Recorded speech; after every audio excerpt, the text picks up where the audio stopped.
If you wanted a detailed build guide, this ain't it. This project was originally going to try to kill two birds with one stone, do a build guide, and see what it's like using Magic Lantern RAW, but has pivoted towards only seeing what it's like using RAW video for a project. We'll just skip over installing the CPU and CPU cooler and go straight to RAM. Honestly, I don't know what happened to that footage. I was pretty sure I recorded it, but whatever. This is kind of my first time working with raw footage, so I really have no idea what I'm doing. In the color correcting process, I'm just messing around and trying to make it look better. A lot of the footage was quite dark, so I ended up pushing the exposure up a bit in post. I edited and color corrected the footage in DaVinci Resolve after I exported it as uncompressed .dng files from the MLV app.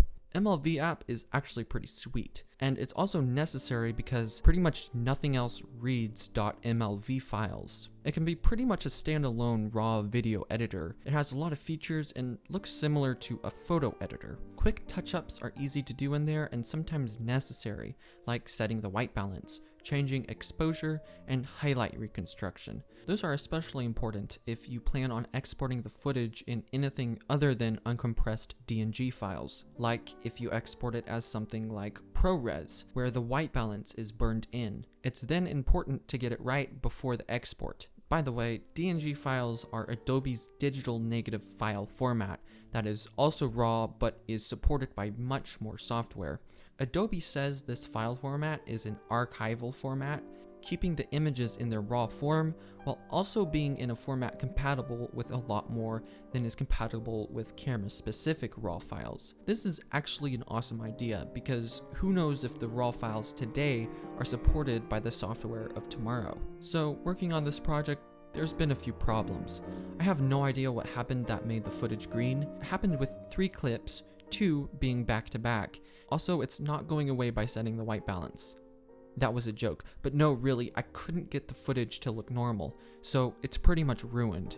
I'm guessing it's a bug in the firmware. There's also been a few times where pink artifacts appear after starting or before I stop recording. Neither of them happen very often though. There's also that issue of missing footage. Now, I'm not going to blame Magic Lantern here. It's been 2 years since I recorded the footage, but I was pretty sure I took some shots of putting the CPU in the CPU socket, and I don't think I misplaced the files. Now, like I said, this footage was recorded 2 years ago, so if these were issues with the firmware, they might have been fixed by now.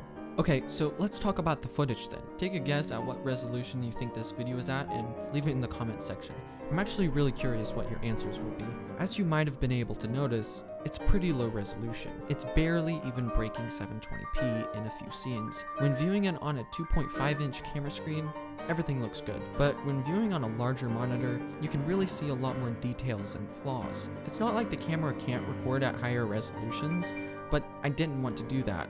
This was a test to see what it was like shooting a project in RAW through Magic Lantern. In order to do that, I needed continuous recording, or at least something longer than 3 seconds, which was only available at low resolutions and low frame rates. I actually did mix the resolutions though. When I was recording shorter clips, I tried to turn the resolution up, and when I needed to record longer clips, I went to a lower resolution. This is because the SD card cannot write fast enough to the SD card, so if you shoot at a higher resolution, it relies on the buffer inside the camera. Once that's full though, it stops recording. The higher the resolution, the quicker the buffer fills. If you record it at a low enough resolution, bit depth, or frame rate, the card slot can keep up and you can record continuously, which is what I did. Low resolution and low frame rate. It was all recorded at 16 frames per second and a mix of 1728 by 736 down to 1312 by 558. So not much of the video is above 720p. Speaking of frame rates though,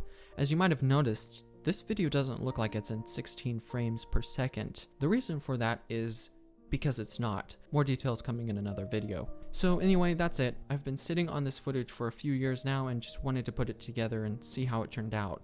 You can be the judge for yourself on how it turned out. Goodbye.